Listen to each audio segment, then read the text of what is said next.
With this little guy, between takes, they keep operating him. And so if Sigourney Weaver's on set sitting with him, between takes, they talk to each other.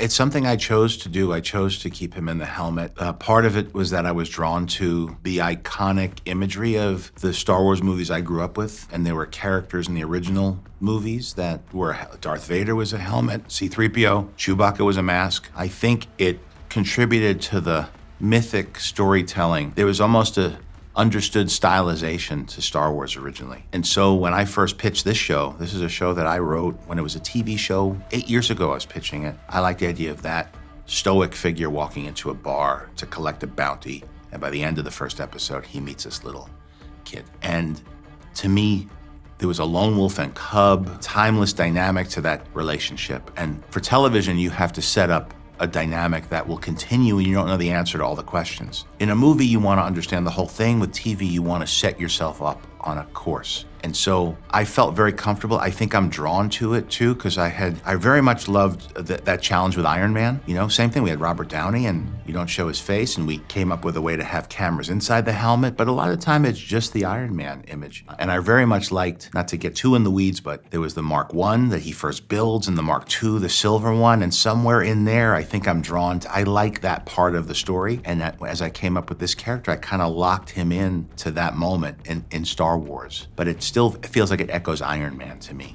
There's something about an armored figure with the face of the mask that I think is really compelling. Now, of course, Pedro's become a huge movie star in these last 8 years, and so there's a lot of anticipation to see his face, and we were able to work a lot of that into this film, but it's still a balancing act, and it still is one of the narrative challenges of the story. Now, I'm very fortunate because also there's a collection. We have primarily 3 performers who are in that suit, depending on when you see him. So actually, most of the time you're seeing the Mandalorian, like in the trailer, is a guy named Latif Crowder, who's a capoeira Brazilian martial artist. And so all of that movement's one. There's another guy, Brendan Wayne, who is an actor I met who was originally a stunt guy. And I met him on a film, Cowboys and Aliens, and gave him a part in that, brought him in early. And then it's Pedro. But Pedro contributes in a way where he comes in and reads all the dialogue first. And we lay it out digitally with animatics and with motion capture. And we do previs and we use VR. And we lay out the entire show or movie beforehand and look at it. Pedro keeps coming back in, and then we film with either him or other performers, and we help select the takes, and we really craft this performance together. So it's almost, in some ways, the workflow is almost like an animated movie, except with real people. And then, of course, he comes in and we do rewrites, and he comes in and does the voice again, watches the whole movie with me. So it's a very non-traditional way to work. I don't think people have to know that, but it does contribute to, that process definitely informs the final product. And so when you see the film, it has a lot of energy. It doesn't meander. It's very decisive, much like the character. And I think that energy and that decisiveness is fun. It's fun for all audiences to come together because it's like a ride. I think it's also good for introducing new people to Star Wars because it's easy to follow and it's exciting. And of course, we could push the limits with visual effects as well, which is something I love doing.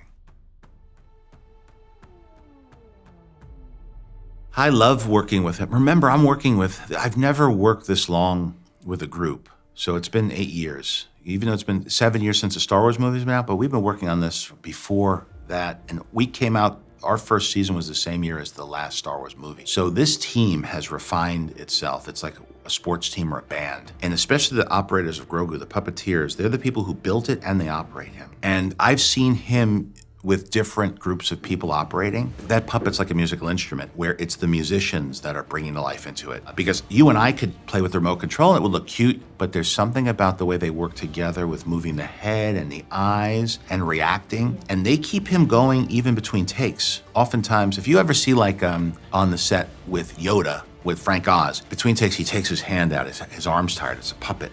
Puppet goes limp. With this little guy, between takes, they keep operating him. And so if Sigourney Weaver's on set sitting with him, between takes, they talk to each other. I think that helps with the chemistry. It's certainly fun. So I love working with puppeteers, and not just them, but also the animators, the stop motion crew, the miniature builders. Star Wars always was about behind the scenes. I was as interested in behind the scenes as I was at what was on the screen. And so to get to work with, sometimes it's actually the same craftspeople like John Goodson, Phil Tippett. They worked on Star Wars till way back. Phil Tippett since the first one. I get that, but then we also pushed the limits with ILM with what could we do for like Rod of the Hutt? How can you have a Hutt fighting? What's the physics of that? Let's look at the animal kingdom. Let's look at martial arts. Let's look at let's design the body with muscle and fat, because there's just something I find so fascinating about a visual effect explored and well executed and in support of a story. So that whole character would never have been,